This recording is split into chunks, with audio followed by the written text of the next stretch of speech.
नमस्कार दोस्तों, स्वागत आपका। 4 चरणों के मतदान के बाद बंगाल विधानसभा चुनाव के सबसे बड़े ओपिनियन पोल में। जी हां दोस्तों, आपको बता दें कि अब तक यानी कल यानी 10 अप्रैल तक पश्चिम बंगाल में 4 चरणों के विधानसभा चुनाव संपन्न हो चुके हैं। बंगाल के अंदर अब तक 135 विधानसभा सीटों के ऊपर मतदान हो चुका है।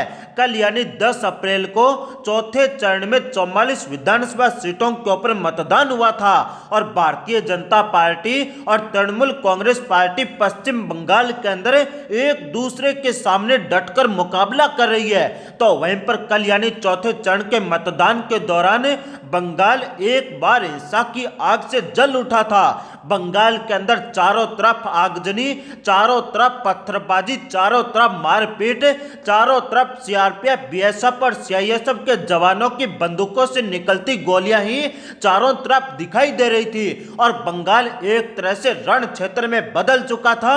परंतु फिर भी किसी न किसी प्रकार से चुनाव आयोग ने और सत्तारूढ़ तृणमूल कांग्रेस पार्टी की सरकार ने चुनाव संपन्न करवाए। आपको बता दें दोस्तों कि चौथे चरण के मतदान के दौरान कूच बिहार के अंदर हिंसा भड़क गई थी। कूच बिहार के अंदर 4 लोगों की मौत हो चुकी थी मोदी सरकार की गोली से। मोदी सरकार के आदेश पर सीआरपीएफ के जवानों ने बंगाल में तृणमूल कांग्रेस पार्टी के 4 लोगों को गोलियों से भून दिया था। आपको बता दें दोस्तों कि फिर भी कूच बिहार के अंदर कल यानी 10 अप्रैल को चौथे चरण के मतदान में 76% मतदान हुआ था। जबकि आपको बता दें दोस्तों कि पूरे बंगाल के अंदर लगभग 77% मतदान हुआ था।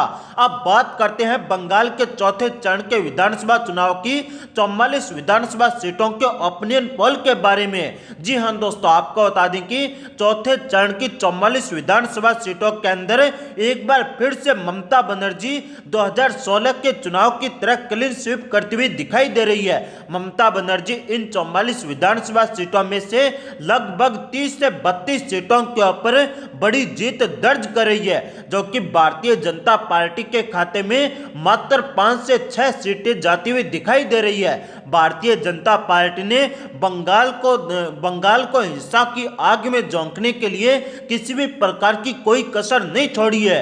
भाजपा चाहती है कि बंगाल के अंदर हिंदू और मुस्लिम आमने सामने आए, जिससे भारतीय जनता पार्टी बंगाल के अंदर दशकों तक राज कर सके। आपको बता दें दोस्तों कि बंगाल के अंदर 4 चरणों के मतदान में अब तक 135 विधानसभा सीटों के लिए मतदान हुआ है और 135 विधानसभा सीटों में से भारतीय जनता पार्टी का बुरी तरह से सोपड़ा साफ होता हुआ दिखाई दे रहा है। तो वहीं पर तृणमूल कांग्रेस पार्टी एक बार फिर पूर्ण बहुमत की ओर बढ़ती हुई दिखाई दे रही है।